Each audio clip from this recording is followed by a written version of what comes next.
বাংলাদেশের মানুষ মুক্তি পায় এক ফেরাউনের হাত থেকে।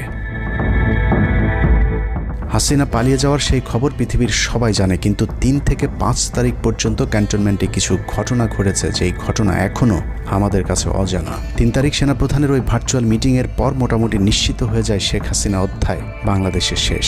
শুরু হয় ভারতের প্ল্যান বি বাস্তবায়নের প্রক্রিয়া। 3 তারিখ রাতে আসিফ নজরুলের সাথে ডিজিএফআই কার্যালয়ের পাশের একটি ভবনে আসিফ নজরুলের ঘনিষ্ঠ বন্ধু major general Hamid, lieutenant general Mujib এবং মেজর জেনারেল ফেরদৌস সেলিমের একটি গোপন বৈঠক হয়, যেখানে ভারতীয় গোয়েন্দা সংস্থার 16 জন কর্মকর্তা উপস্থিত ছিলেন। মূলত 5 তারিখ শেখ হাসিনা পদত্যাগ করার পর করণীয় নির্ধারণ করতেই ওই বৈঠক অনুষ্ঠিত হয়। দীর্ঘ বৈঠক শেষে মোট 3টি বিকল্প নির্ধারণ করা হয়। প্রথমটি জরুরি অবস্থা জারি করে সেনাবাহিনীর হাতে ক্ষমতা দেয়া, দ্বিতীয়টি আসিফ নজরুলকে প্রধান উপদেষ্টা করে একটি অন্তর্বর্তীকালীন সরকার গঠন। অন্তর্বর্তীকালীন সরকারের ভেতরে যেন ভারতীয় বলয়ের লোকজন বেশি সংখ্যায় রাখা যায় সেটা নিশ্চিত করার ব্যাপারেও আলোচনা হয় বৈঠকে, এবং সেটা নিশ্চিত করতে আসিফ নজরুলের পেছনে সেনাবাহিনীর ওই অংশটির সর্বোচ্চ সাপোর্ট থাকারও নিশ্চয়তা দেওয়া হয়। মূলত আসিফ নজরুলকে সামনে রেখে সেনাবাহিনীর মাধ্যমেই দেশ চালানোর পরিকল্পনা করা হয়েছিল 3 তারিখের ওই গোপন বৈঠকে। 4 তারিখ 3 বাহিনী প্রধানের মধ্যে দফায় দফায় বৈঠক চলেছে। সেই বৈঠক থেকে সিদ্ধান্ত হয় 5 তারিখ সকাল 9টার মধ্যে শেখ হাসিনাকে চূড়ান্তভাবে পদত্যাগের বিষয়টি জানিয়ে দেওয়া হবে। এর পরপরই আসিফ নজরুলকে আবারও ক্যান্টনমেন্টে ডেকে আনা হয় এবং শেখ হাসিনার পদত্যাগের পর আওয়ামী নেতা কর্মীদেরকে যতটা সম্ভব নিরাপত্তা দেয়া, বেসরকারি বিভিন্ন প্রতিষ্ঠানগুলোতে যতটা সম্ভব আগের কর্মকর্তাদেরকে রেখে দেয়া এবং বিটিআর হত্যাকাণ্ড নিয়ে কোনো ধরনের পদক্ষেপ না নেওয়ার সহ বেশ কিছু করণীয় ঠিক করে দেওয়া হয়। দীর্ঘ সেই আলোচনার কারণে 4 তারিখ সারা রাত ক্যান্টনমেন্টে অবস্থান করেছেন আসিফ নজরুল। তাৎক্ষণিক আসিফ নজরুলের কাঁধে 2টি দায়িত্ব দেওয়া হয়: আর্মির প্রতি সকলে আস্থা তৈরি করা এবং হাসিনার পদত্যাগের পরপর ছাত্রদেরকে সেনাবাহিনীর নিয়ন্ত্রণে নিয়ে আসা। কথা মতো আসিফ নজরুল 4 তারিখ রাত এবং 5 তারিখ খুব সকালে ক্যান্টনমেন্টে বসে ফেসবুকে তিনি 2টি পোস্ট করেন। পোস্টের প্রথমটি 4 তারিখ রাতে সেনাবাহিনীকে প্যাট্রিয়ট সম্বোধন করে করা হয়, যেন সেনাবাহিনীর প্রতি ছাত্র জনতার আস্থা বেড়ে যায়, এবং পরেরটি সংখ্যালঘুদের বাড়িঘরে হামলা না চালানোর অনুরোধ করে পোস্ট করা হয়। দুপুর 12টার আগে আসিফ নজরুলের করা হিন্দুদেরকে নিয়ে ওই পোস্টে প্রমাণ করে আসিফ নজরুল আগে থেকে জানতেন কিছুক্ষণ পর আসলে কি ঘটতে যাচ্ছে। আমরা এখন আর্মি চিফের সাথে একটা আলোচনায় আছি। আমি যতটুকু ওনার সাথে কথা বলেছি, আমার কাছে মনে হয়েছে, আশা করছি আপনাদের জন্য অনেক বড় সুসংবাদ আসছে। বিজয়ের খবর আগেই জেনে যাওয়াটা সমস্যা না, কিন্তু সমস্যা হলো আসিফ নজরুল সবাইকে আন্দোলনের কেন্দ্রবিন্দু ঢাকা বিশ্ববিদ্যালয়ে যেতে না বলে ক্যান্টনমেন্টের সুখবরের অপেক্ষায় থাকতে বলেন। মূলত আসিফ নজরুলের ওই ফাঁদে পা দিয়ে ছাত্র জনতার জুলাই আগস্ট বিপ্লবের বিজয় হাতছাড়া হয়ে গিয়েছিল। ছাত্রনেতাদের সরলতাকে কাজে লাগিয়ে আসিফ নজরুল নাহিদ আসিফদেরকে সেনাপ্রধানের কাছে আসতে বলেন। নাহিদ, আসিফ, মাহফুজরা সেনাপ্রধানের কাছে যাবার আগে আসিফ নজরুলের প্রধান উপদেষ্টা হবার বিষয়টি চূড়ান্ত হয়ে যায়। সমন্বয়কেরা পৌঁছানোর পর সেনাপ্রধান তাদেরকে জানায় আসিফ নজরুল হচ্ছেন প্রধান উপদেষ্টা, কিন্তু ছাত্ররা ডক্টর মোহাম্মদ ইউনুসকে প্রধান উপদেষ্টা বানানোর দাবি করলে আসিফ নজরুল তাদেরকে জানায় ডক্টর ইউনুস প্রধান উপদেষ্টা হতে রাজি নয়। কিন্তু ছাত্র নেতাদের সাথে ইউনুসের আগে থেকে যোগাযোগ ছিল, যে কারণেই সেনাপ্রধানকে ছাত্ররা জানায় আমরা ডক্টর ইউনুসের সাথে একান্তে কথা বলতে চাই। ছাত্ররা ডক্টর ইউনুসকে ফোন করলে তিনি জানান প্রধান উপদেষ্টা হতে চান না সেনাবাহিনী কিংবা আসিফ নজরুলের কাছে তার এরকম কোনো বার্তা তিনি দেননি। এরপর ছাত্র নেতাদের দাবির মুখে ইউনুসকে প্রধান উপদেষ্টা বানাতে বাধ্য হয় সেনাবাহিনী। ডক্টর মোহাম্মদ ইউনুসকে প্রধান উপদেষ্টা করা হলেও ক্ষমতার কেন্দ্রে থেকে যায় ভারত নিয়ন্ত্রিত ক্যান্টনমেন্টের মদতপুষ্ট আসিফ নজরুল, যাকে তারা সুনিপুণভাবে গেল এক যুগে তিলে তিলে তৈরি করেছেন। আসিফ নজরুল তার মন্ত্রণালয়ের বাইরেও সবখানে নিয়োগ থেকে বদলি বরখাস্তের একক ক্ষমতা ভোগ করতে থাকে। একদিকে সেনাবাহিনীর ছত্রছায়া আসিফ নজরুলের হাত ধরে ভারতীয় এজেন্টদেরকে গুরুত্বপূর্ণ সব পদে বসানো হচ্ছিল, অন্যদিকে চলছিল পুরো দেশ দখলের ভয়ঙ্কর ষড়যন্ত্র। কিন্তু ছাত্রদের চাপের মুখে আসিফ নজরুলের পরিবর্তে ডক্টর মোহাম্মদ ইউনুসের প্রধান উপদেষ্টা হবার বিষয়টি কোনোভাবেই মেনে নিতে পারেনি সেনাবাহিনীর ভারতপন্থী অংশটি, যে কারণে 5 তারিখ রাতেই একটি ব্যর্থ সেনাকুয়ের ষড়যন্ত্র করা হয়েছিল। 5 তারিখের পরপরই ইউনুসের একের পর এক ভারতীয় আগ্রাসন বিরোধী বক্তব্যে আতঙ্কিত হয়ে ওঠে ভারতীয় বলয়, যে কারণে 8 তারিখ শপথ নেয়ার আগেই ডক্টর মোহাম্মদ ইউনুসকে হত্যা করে সেনাকুয়ের আরেকটি চেষ্টা চালায় সেনাবাহিনীর ওই অংশটি। 8 তারিখ ডক্টর ইউনুসের নেতৃত্বে নতুন সরকার শপথের ঠিক আগ মুহূর্তে একটি সেনাকুয়ের চেষ্টা করা হয়। কুয়ের নেতৃত্ব দেন লেফটেন্যান্ট জেনারেল মুজিব এবং মেজর জেনারেল হামিদুল হক।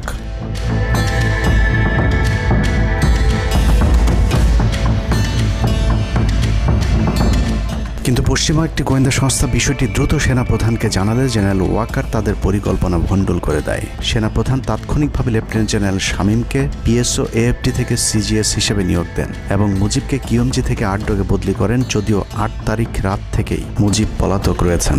এরপর 12 সেপ্টেম্বর তাকে সেনাবাহিনী থেকে বরখাস্ত করা হয়।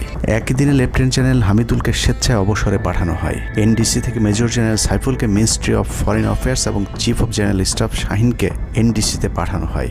কয়েকজনের ব্যাপারে পদক্ষেপ নেওয়াটা যেমন স্বস্তির, তেমনি ষড়যন্ত্রকারীদেরকে যেখানে বদলি করা হয়েছে তাদের প্রতিটি পদই অত্যন্ত গুরুত্বপূর্ণ, যা বর্তমান সরকার এবং দেশের স্থিতিশীলতার জন্য চরম বিপজ্জনক। কতটা বিপজ্জনক সেটা জানতে চলুন শুরুতেই যে প্রলয়ঙ্কারী ঝড়ের কথা বলেছিলাম সেখানে ফিরে যাওয়া যাক। ভারতীয় গোয়েন্দা সংস্থা 5 তারিখের পর থেকে দেশে নানাভাবে একটা সাম্প্রদায়িক দাঙ্গা বাঁধানোর চেষ্টা চালিয়ে যাচ্ছেন, যেটাকে কেন্দ্র করে বাংলাদেশে একটা সামরিক অভিযান চালানো যায়। এই দাঙ্গা বাঁধাতে ভারতীয় গোয়েন্দারা আওয়ামী লীগ, হিন্দু এবং ইসকনকে কিভাবে ব্যবহার করছে সেই পরিকল্পনার ছক এখন বাংলাদেশি গোয়েন্দাদের হাতে। একটি গোয়েন্দা সংস্থা থেকে যেসব তথ্য আমার কাছে পৌঁছেছে তা রীতিমতো এই দেশের অস্তিত্বের জন্য হুমকি স্বরূপ। আওয়ামী লীগ, হিন্দু আর ভারতের এই চক্রান্ত যদি সঠিকভাবে মোকাবেলা করা না যায় তাহলে অচিরেই বাংলাদেশের অবস্থা হবে হায়দ্রাবাদের মতো। জননেত্রী শেখ হাসিনাকে দেশ থেকে সরে যেতে বাধ্য করেছেন। বাংলাদেশকে নিয়ে ভয়ঙ্কর এই চক্রান্তে জড়িত আওয়ামী লীগ, সনাতনী এবং ইসকনের অন্তত 40টি হোয়াটসঅ্যাপ গ্রুপ এবং জুম মিটিংয়ের ভিডিও হাতে পেয়েছে গোয়েন্দারা। গোয়েন্দাদের কাছে প্রাপ্ত এসব তথ্যে যা উঠে এসেছে তা আটকে ওঠার মতো।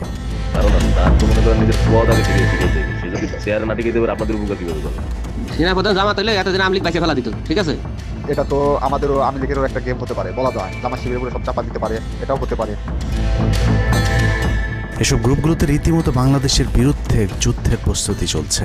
গ্রুপে তাদের সাথে সাবেক আওয়ামী লীগ সরকারের শীর্ষস্থানীয় নেতা থেকে বর্তমান সেনাবাহিনীতে চাকরিরত জেনারেল পর্যন্ত মাঝে মধ্যেই নাকি যোগ দিচ্ছেন। নানক ভাই থেকে শুরু করে আমাদের সুজিত দা, তারপর আরো অনেক টপ লেভেলের যারা মন্ত্রী, মিনিস্টার, প্রতিমন্ত্রী, তারপরে ইভেন কামাল ভাই। তো এখন বিশেষটা হচ্ছে যে ইভেন রাষ্ট্রপতি যে একেবারেই মানে কি বলে তার যে একেবারে মানে রাইট হ্যান্ড সচিব, উনিও আমাদের সাথে 2 দিন জয়েন করছেন। তো এখন ওনারা আসলে ভালো হইতো, যারা যারা আসেন আসলে ভালো হইতো। অনেক আমাদের এখানে প্রায় 12 থেকে 13 জন আপনার এমপি এসে কথা বলেছেন, যেটা আপনারা জানেন না, ঠিক আছে? বাংলাদেশে একেবারে টপ লেভেল সামরিক বাহিনীর 4 থেকে 5 জন জেনারেল লেভেলের লোকজন ওনারা এসে এখানে বসে থেকে আমাদের লাইভ শুনে গেছেন। আমাদের প্রধানমন্ত্রী উনি নিজে এসে বসে থেকে গেছেন। গ্রুপের সবচেয়ে ভয়ঙ্কর তথ্য পাওয়া গেছে ভুয়া মুক্তিযোদ্ধা জেডআই খান পান্নার মেসেজ থেকে। আওয়ামী এই আইনজীবী শহীদ সাইফুল ইসলাম আলিফের হত্যাকাণ্ড নিয়ে চাঞ্চল্যকর তথ্য দিয়েছে জেডআই খান পান্না। একটি চ্যাটিংয়ে তিনি লিখেছেন, দাড়িওয়ালা উকিল বেশি হয়ে গিয়েছে, আরও 2-1টারে খেয়ে দেওয়া আদালতে আমরা আছি, এখন অল্প কদিন জেলে থাকলেও 30 তারিখের পরে পুরস্কার পাবা। আরেকটি মেসেজে তিনি লিখেছেন, সুযোগ হাতছাড়া হয়েছে তোমাদের কারণে, কালকে সব হয়ে যেত। পরিকল্পনা ছিল কুপিয়ে মারার পর হিন্দুদের বাড়িতে হামলা হলে ভারত থেকে ট্রুপ চলে আসবে। ওরা যেহেতু হামলা করেনি, তোমাদেরই উচিত ছিল নিজেরা নিজেদের বাড়ি ঘরে আগুন দেওয়া। পেছনের ঘটনা বাদ দিয়ে 30 তারিখের পরিকল্পনায় মনোযোগী হও সবাই।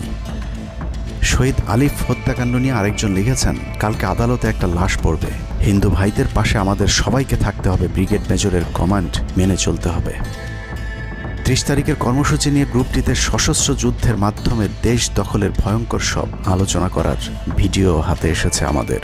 তারা বাংলাদেশের অস্ত্রগুলি আছে, এই অস্ত্রগুলি কোথায় আছে আমার কাছে অলরেডি খবর এসেছে। আমি নিউজ দিচ্ছি গোয়েন্দাদের মাধ্যমে। তারা বলেছে 5000-এর বেশি তারা অস্ত্র আনছে, M60 রাইফেল, সাইবার রাইফেল আছে, 47 রাইফেল আছে, তাদের কাছে অত্যাধুনিক হটগান আছে। আলোচকদের একজন বলছিলেন, সাবেক এবং বর্তমান পুলিশের সমন্বয়ে 1700 অস্ত্রধারী গ্যারিলা প্রস্তুত করা হয়েছে 30 নভেম্বরের জন্য। আমরা ইতিমধ্যে কথা বলেছি, পুলিশ পাওয়ার কথা বলছি, পুলিশের অনেক উদ্যোগতা অতিরিক্ত আইন থেকে শুরু করে পুলিশ পাওয়ার তারা এসে এসেছেন, ওনারা আমার সাথে কথা বলে আমাদের যোগাযোগ রক্ষা করছে। ঢাকা শহরকে কিভাবে ব্লক করা হবে সেই পরিকল্পনাও করা হচ্ছে এসব জুম মিটিংগুলোতে।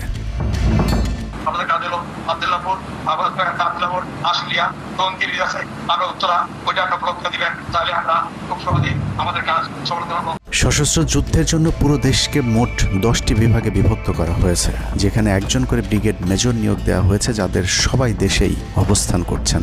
এর মধ্যে গ্রুপে প্রাপ্ত জেডাই খান পান্নার নম্বরটিতে মেসেজ পাঠানো হলে মুহূর্তেই সাড়া দেন তিনি। কল করতেই গড় গড় করে সবকিছু স্বীকার করেন। জেডাই খান পান্না, জি আমি তাই। 30 তারিখ 50 থেকে 80 ভাগ পুলিশ, আনসার, এমনকি সচিবালয়ের আমলারাও তাদের পক্ষে মাঠে নামবে বলে স্বীকার করেন গেরিলা আক্রমণের পরিকল্পনাকারী জেডাই খান পান্না। আপনারা কি কোনো গেরিলা ইনভেশন হামলা করা যাবে? ঢাকার স্টুডেন্টরা যদি এখনো সাপোর্টার্স অর্গানাইজ হইতে নামে, এই অ্যাডমিনিস্ট্রেশনের 50% না 80% লোক নেমে আসবে, পার্টিকুলারলি পুলিশ, আনসার এবং সেক্রেটারিয়েট থেকে। পালিয়ে যাবার আগে এই ভিডিও প্রচারের সাথে সাথে রাষ্ট্রদ্রোহিতার অভিযোগে তাকে গ্রেফতার করতে হবে, তাহলে চক্রান্তকারীদের আরও পরিকল্পনার তথ্য পাওয়া যেতে পারে। ভবিষ্যতে এ ধরনের ষড়যন্ত্র বন্ধ করতে গ্রুপে থাকা সকলের মোবাইল নম্বর এবং চেহারা দেখে শনাক্তের পর দ্রুত গ্রেফতার করতে হবে। সূত্র জানিয়েছে, ডিজিএফআই প্রধানের প্রত্যক্ষ তত্ত্বাবধানে চলছে এসব দেশবিরোধী তৎপরতা। আর্মিকে ম্যাজিস্ট্রেসি পাওয়ার দেয়া হলেও তাদেরকে ক্ষমতা প্রয়োগ করতে দেওয়া হচ্ছে না, যে কারণে আওয়ামী লীগ নেতারা বেশিরভাগ এখনও দেশে থাকলেও তাদেরকে ধরা হচ্ছে না। অতএব সেনাবাহিনীর উচ্চপদস্থ হাসিনাপন্থী অফিসারদেরকে দ্রুত সেনাবাহিনী থেকে সরাতে হবে। 5 তারিখ সেনাপ্রধান যে ভূমিকা রেখেছেন তার জন্য তিনি অবশ্যই প্রশংসার দাবিদার, কিন্তু সেনাপ্রধানকে প্রমাণ করতে হবে তিনি আসলেই নায়ক নাকি খলনায়ক। 5 তারিখের পরেও সেনাবাহিনীর গুরুত্বপূর্ণ পদগুলোতে রদবদল না করা এবং গুম খুনের সাথে জড়িত অফিসারদের বিরুদ্ধে কোনো ব্যবস্থা না নেওয়া সহ বিডিআর হত্যাকাণ্ডের বিষয়ে দৃশ্যমান কোনো পদক্ষেপ না নেওয়া খুবই সন্দেহজনক। সূত্র জানিয়েছে, সেনাপ্রধানের স্ত্রীর সাথে প্রতিনিয়ত শেখ হাসিনার যোগাযোগ রয়েছে। অতএব সেনাপ্রধানকে দ্রুত তার অবস্থান পরিষ্কার করে সেনাবাহিনীর গুরুত্বপূর্ণ পদগুলোতে নতুন করে নিয়োগ দিতে হবে। সেনাবাহিনীর জুনিয়র এবং মধ্যম সারির অফিসার এবং সৈনিকদের সবসময় দেশের স্বার্থে যুদ্ধের জন্য প্রস্তুত থাকতে হবে। মনে রাখতে হবে, সেনাবাহিনী আমাদের আস্থার প্রতীক। সিনিয়র অফিসারদের দেশবিরোধী আদেশ এলে সৈনিকদেরকে নিয়ে তাদেরকে প্রতিহত করতে হবে। মনে রাখতে হবে, সংখ্যায় আপনাদের মতো দেশপ্রেমিকদের সংখ্যাই এখনও সেনাবাহিনীতে বেশি। দেশের যে কোনো প্রয়োজনে সেনাবাহিনী যদি জনগণকে ডাক দেয়, তাহলে এ দেশের প্রতিটি মানুষ জীবন দেওয়ার জন্য প্রস্তুত রয়েছে। ডক্টর মোহাম্মদ ইউনূসের পাশে থাকা ভারতীয় গুপ্তচর আসিফ নজরুল, মিলিটারি সেক্রেটারি ফেরদৌস হাসান সেলিম এবং প্রেস সেক্রেটারি শফিকুল আলমকে দ্রুত সরাতে হবে। প্রধান উপদেষ্টার সাথে ছাত্র নেতাদের সাক্ষাতের পথ সহজ করতে হবে। আসিফ নজরুলরা অসৎ উদ্দেশ্যে মাহফুজ আলমকে তার পাশ থেকে সরিয়েছে। অতএব যত দ্রুত সম্ভব মাহফুজ আলমকে আবারও বিশেষ সহকারীর পদে ফিরিয়ে আনতে হবে।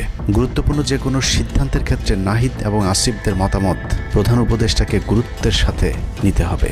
জেডাই খান পান্নাদের ষড়যন্ত্র এবার সফল না হলেও এই ষড়যন্ত্র চলতেই থাকবে। বাংলাদেশের প্রতিটি মানুষকে চোখ কান খোলা রাখতে হবে, মনে রাখতে হবে শত্রু আপনাদের ঘরের কোণেই।